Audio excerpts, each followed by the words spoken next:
जय हिंद दोस्तों। हम देख रहे हैं घटना चक्र आधुनिक भारत का इतिहास और 18वें वीडियो लेक्चर में देखेंगे मुस्लिम लीग का गठन 1906।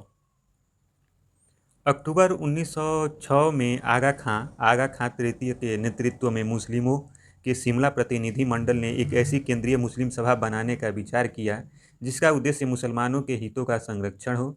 इस विचार के अनुरूप ढाका में संपन्न अखिल भारतीय मुस्लिम शैक्षिक सम्मेलन के दौरान दिसंबर 1906 में इस सम्मेलन के स्वागत समिति के अध्यक्ष तथा राजनीतिक बैठकों के संयोजक ढाका के नवाब सलीमुल्लाह खान ने अखिल भारतीय मुस्लिम लीग के गठन का प्रस्ताव किया। नवाब बकार उल मुल्क की अध्यक्षता में अखिल भारतीय मुस्लिम लीग की स्थापना हुई। 60 सदस्यीय अस्थायी समिति का चयन किया गया और मोहिसीन उल मुल्क तथा वकार उल मुल्क को संयुक्त रूप से संगठन का सचिव नियुक्त किया गया। लखनऊ में मुस्लिम लीग का मुख्यालय बनाया गया और आगा खां तृतीय इसके प्रथम अध्यक्ष बनाए गए। इस संगठन के 3 उद्देश्य थे। पहला उद्देश्य था ब्रिटिश सरकार के प्रति मुसलमानों की निष्ठा बढ़ाना। दूसरा था लीग के अन्य उद्देश्यों को बिना दुष्प्रभावित किए अन्य संप्रदायों के प्रति कटुता की भावना को बढ़ने से रोकना। मुसलमानों के राजनीतिक अधिकारों की रक्षा और उनका विस्तार करना। वर्ष 1907 में मुस्लिम लीग का वार्षिक अधिवेशन कराची में तथा वर्ष 1908 में अमृतसर में हुआ था। इस अधिवेशन में मुसलमानों के लिए पृथक निर्वाचक मंडल की मांग की गई जो इन्हें वर्ष 1909 के मार्ले मिंटो सुधारों के द्वारा प्रदान कर दिया गया। वर्ष 1908 में लंदन में इसकी एक शाखा सैयद अमीर अली ने स्थापित की थी। प्रश्न संख्या 1 है, निम्नलिखित में से किसने ऑल इंडिया मुस्लिम लीग की स्थापना की थी? तो नवाब सलीमुल्लाह खान ने की थी। अक्टूबर 1906 में आगा खां तृतीय के नेतृत्व में मुस्लिमों के शिमला प्रतिनिधि मंडल ने एक केंद्रीय मुस्लिम सभा बनाने का विचार किया जिसका उद्देश्य मुसलमानों के हितों का संरक्षण हो।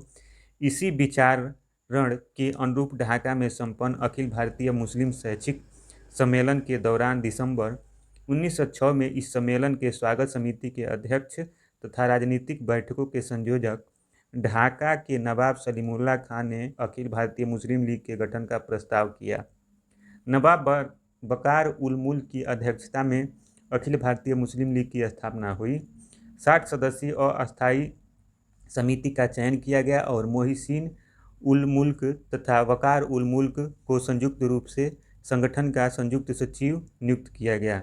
लखनऊ में मुस्लिम लीग का मुख्यालय बनाया गया और आगा खां तृतीय इसके प्रथम अध्यक्ष बनाए गए। विकल्प में इन तीनों का नामों के रहने या इनमें से कोई 2 नाम रहने पर संस्थापक का चयन का वरीयता क्रम इस प्रकार होगा। पहला सलीमुल्लाह खां, दूसरा होगा आगा खां और तीसरा में हम चयन करेंगे मोहसिन उल मुल्क का। प्रस्तुत प्रश्न में चूंकि प्रथम 2 नाम दिए गए हैं अतः सलीमुल्लाह खां को प्रथम वरीयता देते हुए संस्थापक के रूप में चुना जाएगा। प्रश्न संख्या 2 है, मुस्लिम लीग के संस्थापक थे? तो मुस्लिम लीग के संस्थापक नवाब सलीमुल्लाह थे। प्रश्न संख्या 3 है, वर्ष 1906 में मुस्लिम लीग की स्थापना हुई थी? तो ढाका में हुई थी। प्रश्न संख्या 4 है, अखिल भारतीय मुस्लिम लीग की स्थापना किस वर्ष हुई थी? तो अखिल भारतीय मुस्लिम लीग की स्थापना वर्ष 1906 में हुई थी। प्रश्न संख्या 5 है, मुस्लिम लीग का प्रथम अध्यक्ष कौन था? तो मुस्लिम लीग का प्रथम अध्यक्ष आगा खां थे। प्रश्न संख्या 6 है, 1907 में मुस्लिम लीग का वार्षिक अधिवेशन कहाँ हुआ था? तो कराची में हुआ था। मुस्लिम लीग की स्थापना वर्ष 1906 में ढाका में की गई थी। वर्ष 1907 में इसका वार्षिक अधिवेशन कराची में तथा वर्ष 1908 में अमृतसर में हुआ था। प्रश्न संख्या 7 है, मुस्लिम लीग ने अपना वार्षिक अधिवेशन नियमित रूप से प्रारंभ किया था? तो इसमें से उपयुक्त में से कोई नहीं हो जाएगा। देख लेते हैं क्यों। अखिल भारतीय मुस्लिम लीग की स्थापना दिसंबर 1906 में ढाका में हुई थी। इसके संस्थापक ढाका के नवाब सलीमुल्लाह थे। वर्ष 1907 में मुस्लिम लीग की वार्षिक अधिवेशन कराची में तथा वर्ष 1908 में अमृतसर में हुआ था। इसके उपरांत मुस्लिम लीग के अधिवेशन अनियमित रूप से देश के विभिन्न शहरों में आयोजित होते रहे। यद्यपि बिहार लोक सेवा आयोग ने अपनी उत्तर कुंजी में इस प्रश्न का उत्तर विकल्प डी को सही माना है, जो सही नहीं है। अगला प्रश्न है, निम्नलिखित वक्तव्यों पर विचार कीजिए। लीग ने कांग्रेस के मुस्लिम जनता के साथ मिलकर उद्देश्यों की पूर्ति में लगाने के अधिकार को मानने से मना कर दिया था। तो ये कथन क्या है? सही है। वैसा अधिकार अकेली मुस्लिम लीग का ही था। तो ये कथन क्या है? तो गलत है। कथन गलत है और कारण, कथन सही है और कारण क्या है? गलत है। कथन सही है और कारण गलत है, सी हो जाएगा। इसमें व्याख्या देख लेते हैं।